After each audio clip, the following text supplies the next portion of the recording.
Welcome to our podcast, When Life Gives You Lemons. I'm Kevin Henry, and my partner in crime in life is Pommy Henry. I have a rare disease known as spinal cerebellar ataxia, which is a neuromuscular disease. This has left me mobility challenges as well as with a speech impediment and noise-induced anxiety. Living with these disabilities for over 20 years, we have developed helpful hints and life lessons that we would like to share with you that has made our life easier and possible in some cases. We consider ourselves disability advocates and intend to educate ourselves and you about other disabilities and issues, and also talk about things we find interesting and frequently encounter when we're out and about. Hey, welcome, Kevin, to When Life Gives You Lemons podcast. Hi, Pommy. So, long story short, I'll tell you where this subject came up. We're going to do a little bit of two things today. We're going to talk about BraunAbility. It's a Braun's mobility company that we use on our conversion van. I think they call it BraunAbility now. It was Braun Mobility to start with, and then became BraunAbility. Okay. So it is the leading manufacturer of mobility solutions, and they specialize in wheelchairs, accessible vehicles, which is what we have. We have a 2022 Pacifica Chrysler. Yes, I always get it wrong. Vehicle, and we love it. Very adaptable. They also provide chair lifts and other adaptive equipments designed to enhance mobility and the independence for individuals with physical disabilities. Just a word of warning, these are all things that go with their conversion products. They're not like a reacher grabber. They make some stuff for helping you get around inside the van. But these are specifically for use with their vehicles. Accessible vehicles, right? Yeah. Or lifts. So they offer a wide range of products. BraunAbility offers a variety of wheelchairs, accessible vehicles, including models from Chevrolet, Toyota, Chrysler, and Honda. They also provide chairlifts, transfer seats, and securement products. The customers can customize their vehicles to fit their specific needs and preferences using the BraunAbility build and price tool. So you can basically choose the vehicle you want, and there is on the website that is what you can do. Choose the vehicle and then put in the adaptive equipment that you need, and then it'll give you a price. By no means is this cheap. It's very expensive. A lot of times you can buy a used vehicle and get away with a little bit of cheaper accommodations. The one dealer we dealt with had used vehicles or new vehicles. Right. And they also... the problem we found, though, with the used vehicles is they had quite a bit of miles on them, and they were quite older. Yeah. So you always get that same... in your head, you have to think, is it better to get a new vehicle with maybe less headaches in the future, or an older vehicle that has more mileage on it that, one, won't last as long and might have continuous repairs that are needed? They also do mobile solutions for ADA-compliant vehicles for commercial uses, such as taxi, buses, and paratransit options. While based in the United States, BraunAbility also offers mobile solutions in Europe and other regions. BraunAbility provides one-on-one support to help customers choose the right product, explore the financial options, and find local dealers. The company we went with did offer financing available. However, it was not cost effective. It was very, very high rating. We could get a better rating. We got a better rating from our credit union. Kevin will attach some of the information on here as to how you can contact them and where the website is and stuff like that, right? Yes, I will, but I want to mention something. Kind of goes back to the old days where you watch like American Pickers, and certain products or companies that made certain products would have signage that they would somehow get to dealers. The BraunAbility signage is somewhat lacking. I think they give them posters and stickers, which you can't see from a roadway. You don't have a BraunAbility sign you can see from road.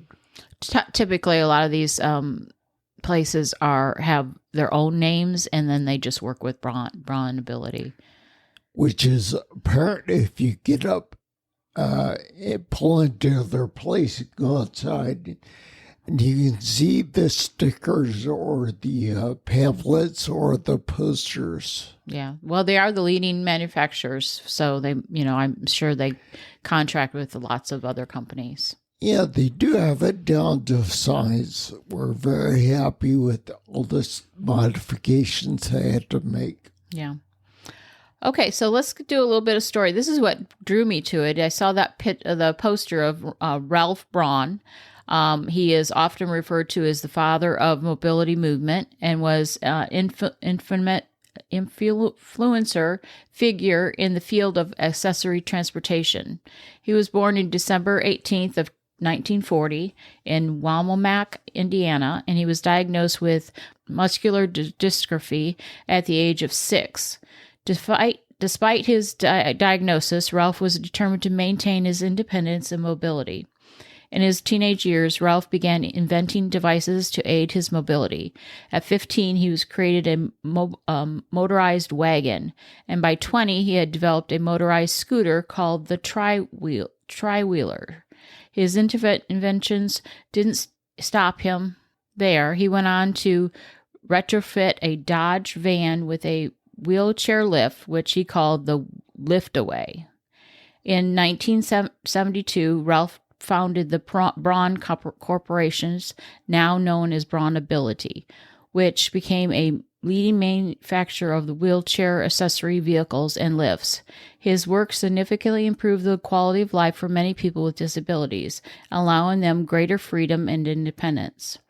Ralph Braun's legacy continues to inspire and impact the mobility industry. He passed away on February 8th of 2013, but his contributions remain a cornerstone of the accessible transportation. Pretty neat story. Yeah, nice to know there was some guy behind all the stuff that we use, Yeah, just in case somebody from BraunAbility is listening, you need to have some kind of signage. The place we bought our conversion van from didn't even look like a car dealer. So it was someplace we would have just passed on the interstate or the highway. Yeah, I don't remember how we if we got were attached looking for it. I don't know how we were. We were looking for it the first time. Yeah. Okay, so that's a neat little story there. The second part of our podcast is going to be about disability. I think the article is called Disability Ethics. So the next part of our podcast is going to be about disability etiquette. Etiquette, yeah. So I wanted to talk, because I read through some of these, and they seemed a little condescending. And so I want to get your opinion, what you think on each of these etiquettes. I rarely go off on a concept where somebody's trying to do things the right way. What do you mean? Yeah, being polite. A lot of times with little children, the mom or dad will go over, quit bugging the man or whatever. Right. It's not really You know, it would have been nice if somebody was said, hey, can you spend a few minutes, you know, giving a tour of your wheelchair, but... Or ask you if you mind the child coming up and touching your wheelchair or something. Yeah, you know, kids aren't usually like high on politeness. No, but we're talking adults, kids, toddlers. Yeah, you're talking about adults. Adults, yeah, but yeah, you know how it is. Sometimes you just turn your head to look at something and bam, your kid's off and doing his own thing. Yeah. So, I'm going to read this. This comes from an article from Easter Seals. We mentioned that in a previous episode, and I just got down a rabbit hole and I came across this. So here's some of the basics. So if you would like to help somebody with a disability, ask him or her needs and listen to the instructions the way the person may want to give it. Does that seem considerate to you?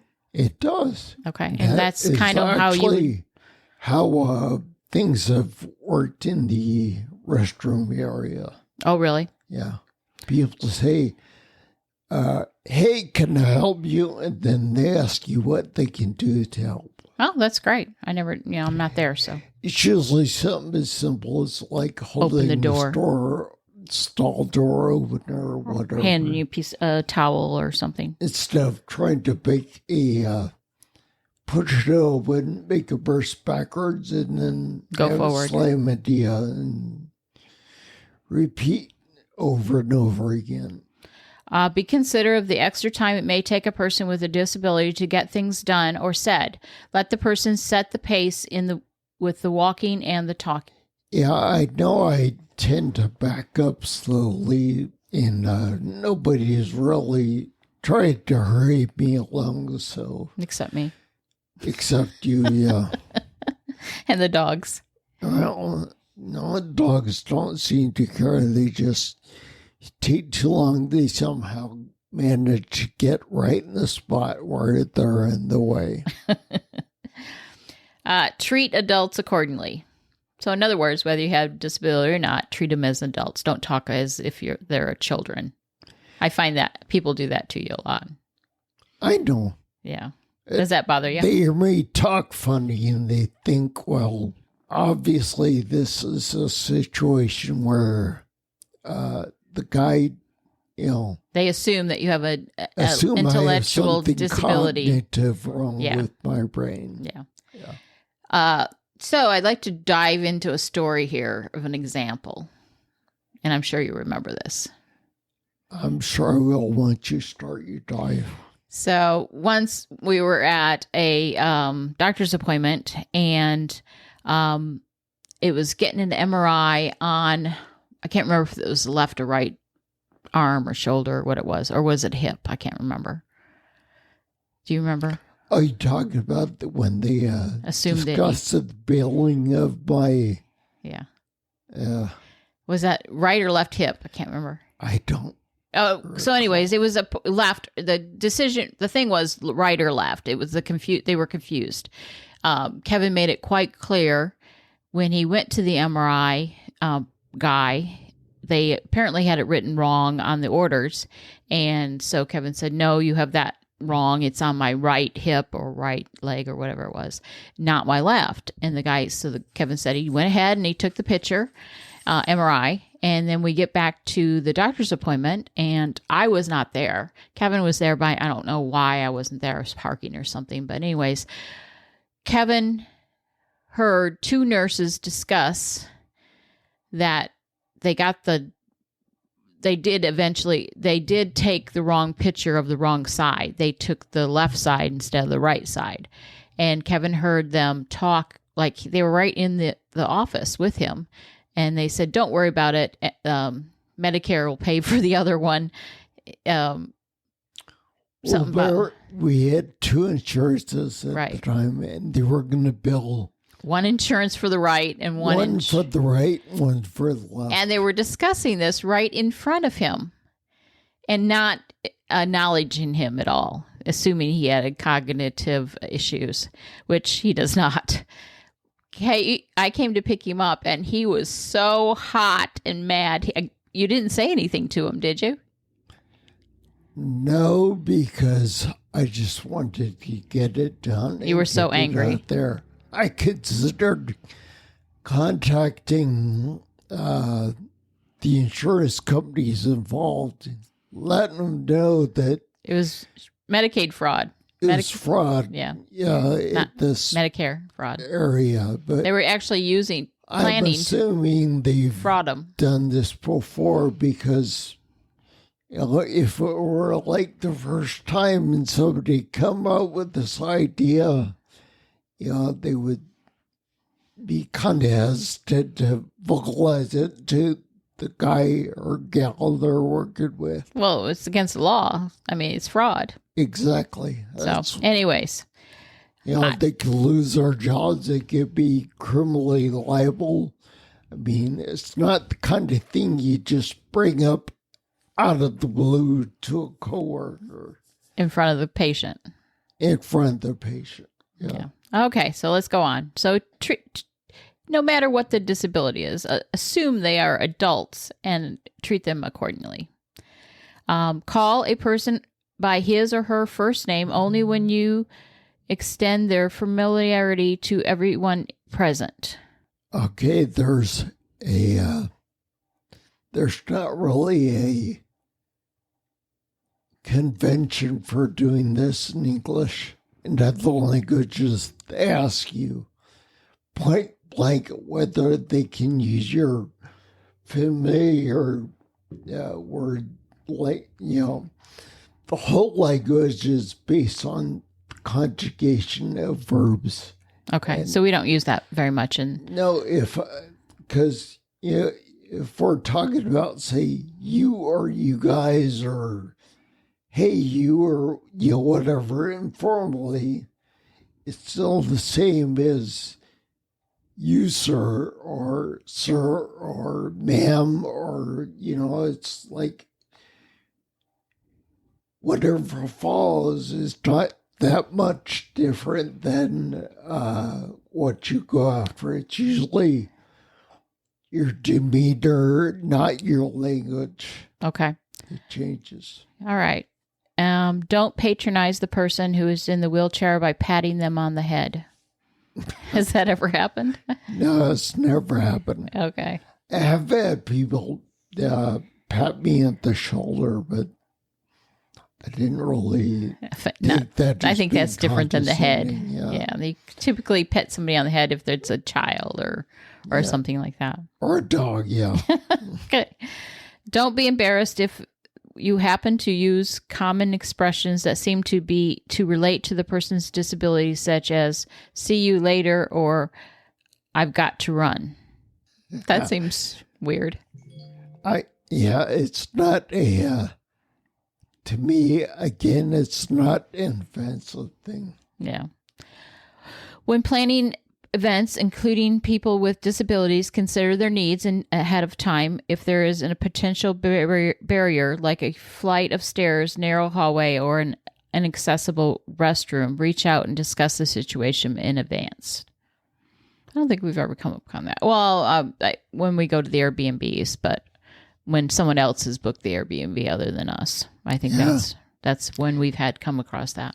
That would not be offensive, but it's borderline offensive because you don't want to be the spotlight of the event. Right.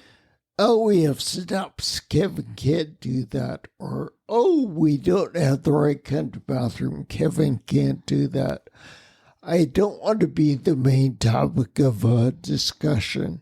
Unless, it's like my birthday party or my gathering, if you will. If you have a question about access, always ask it and don't assume you already know the answer. Same thing. I think we've had that situation happen in an Airbnb, but other than that, no.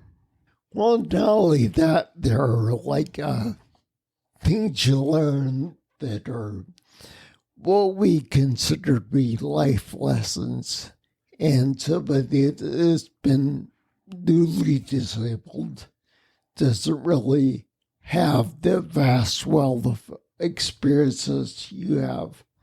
So, yeah, again, if you're going to impart knowledge, I know how to do this or whatever, explain it to them in a non-condescending way. Okay, the next article, in the article, it described disability etiquette when you're in with a wheelchair user. And the first one is don't lean or hang on someone's wheelchair. Have you ever had that happen? No, not really. Well, at my request, people have tried to move me out of a spot. Or oh, yeah, but not just because somebody was hanging around, they just started leaning on you. Other than kids know. Yeah.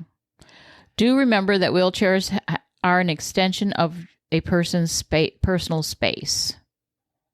Yeah, I don't think you've ever had problems. Well, no, that's wrong. We went on a tour one time, and we were in Kevin was in a wheelchair that they provided.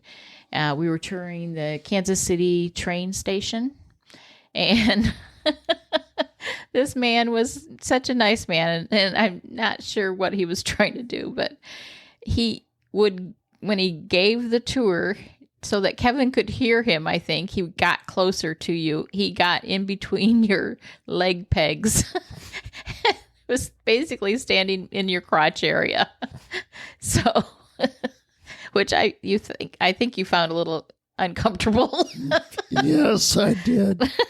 And he kept doing it. So, you never said anything to him, but.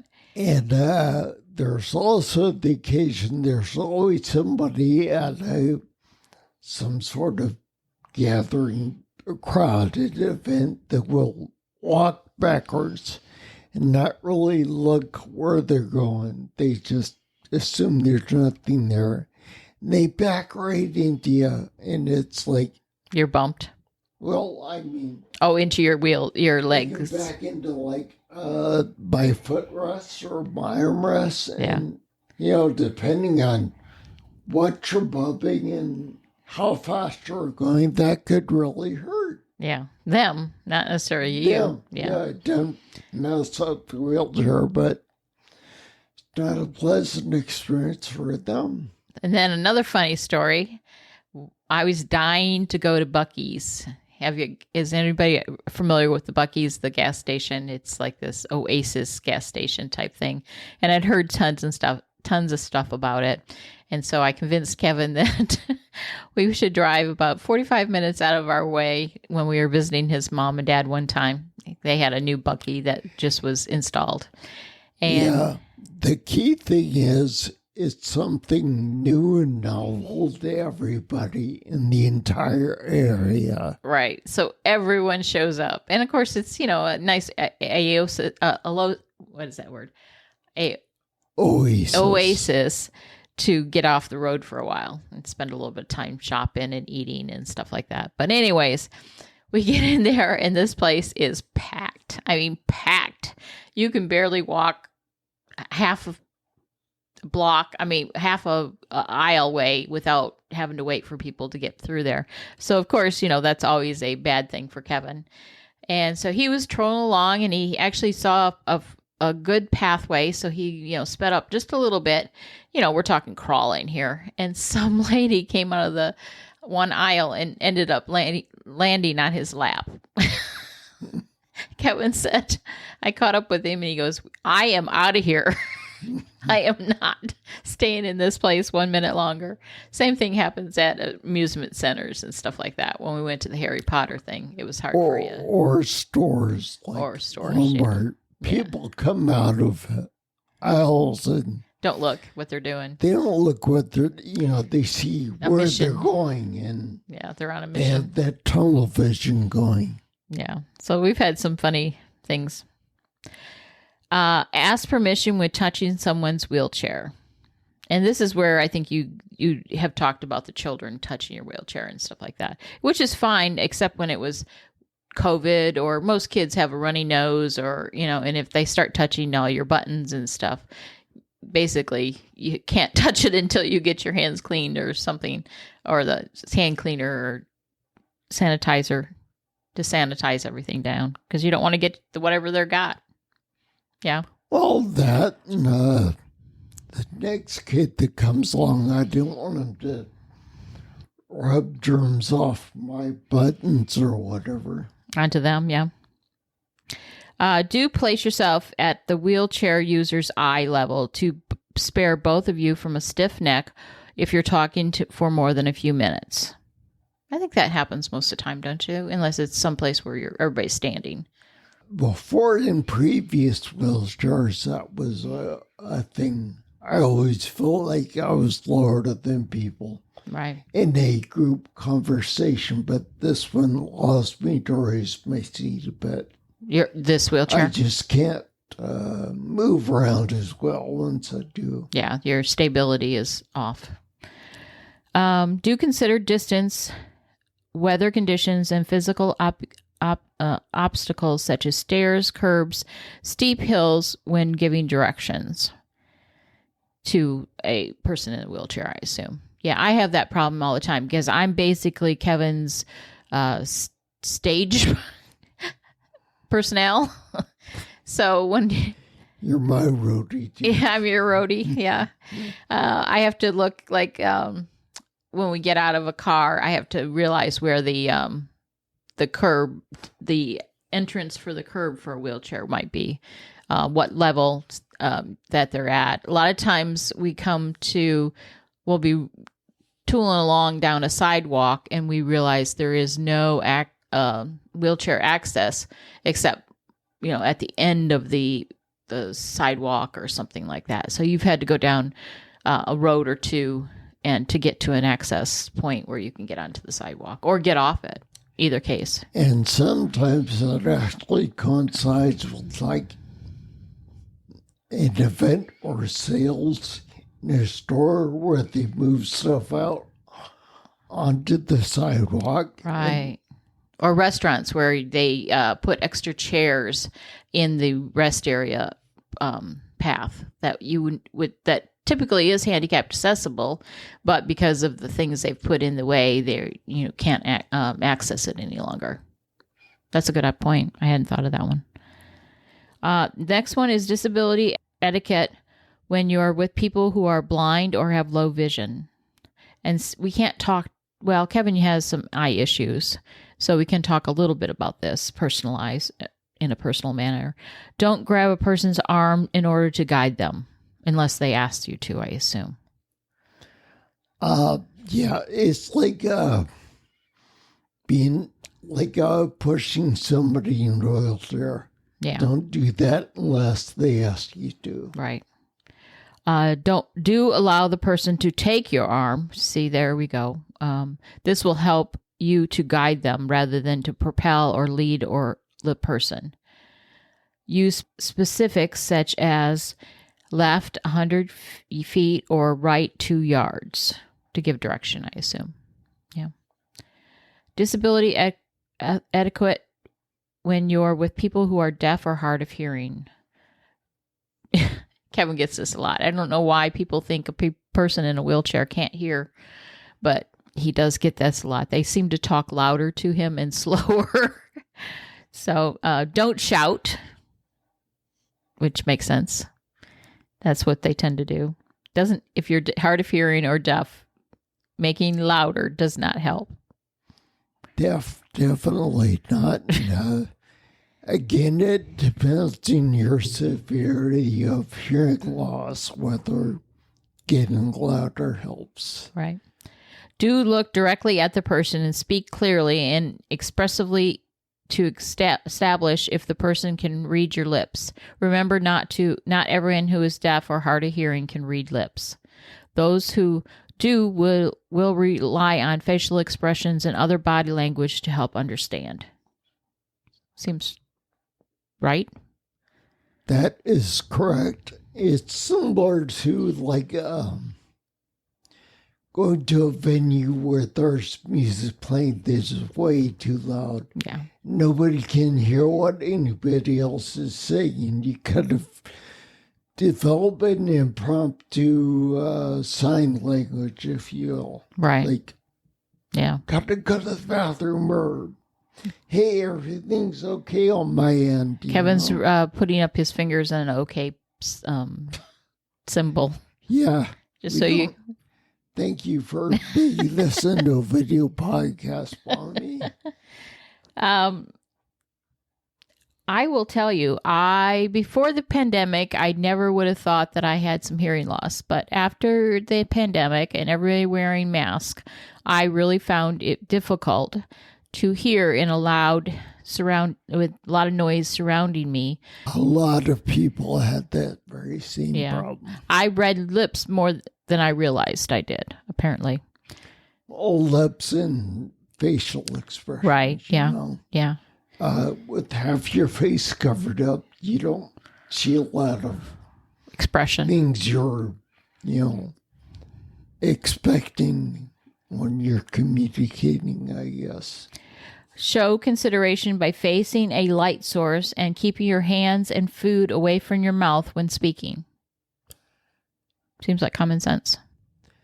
Common sense, but whenever you're doing something new to you, you always feel awkward. Right. And some people have a tendency to want to, cover their mouths. Kevin's now covering his mouth. They don't need your ongoing video, play-by-play, Pommy. I'm sorry, but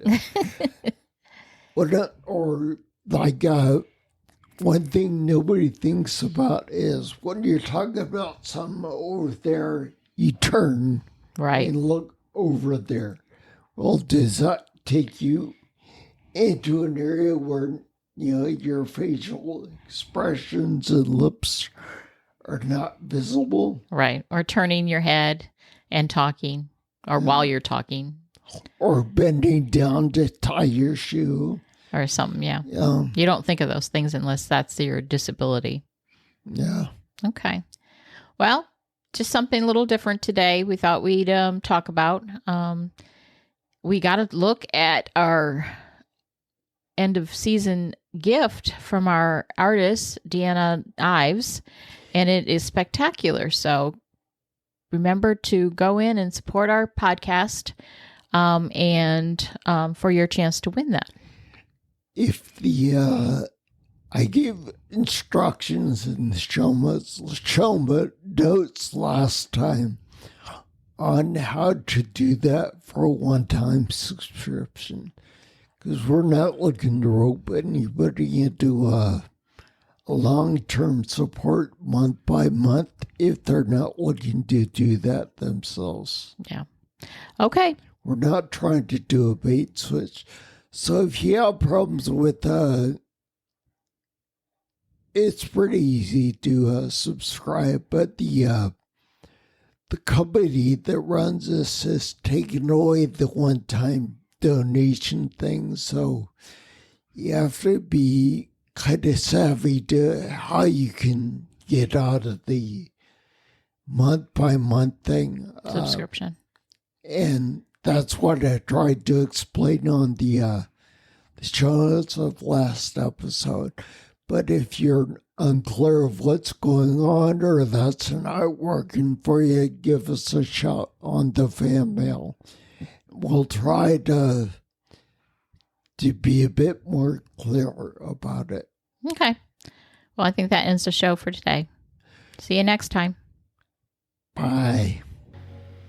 We are always looking to improve the podcast, so if you want to hear a specific topic, have a differing opinion, want to add something to the conversation, drop us an email. Our contact information is listed on our website. It's www.whenlifegivesyoulemons.net. We have recently added a companion YouTube channel called Making the Lemonade. If you enjoy the podcast, continue your enjoyment by joining us on YouTube.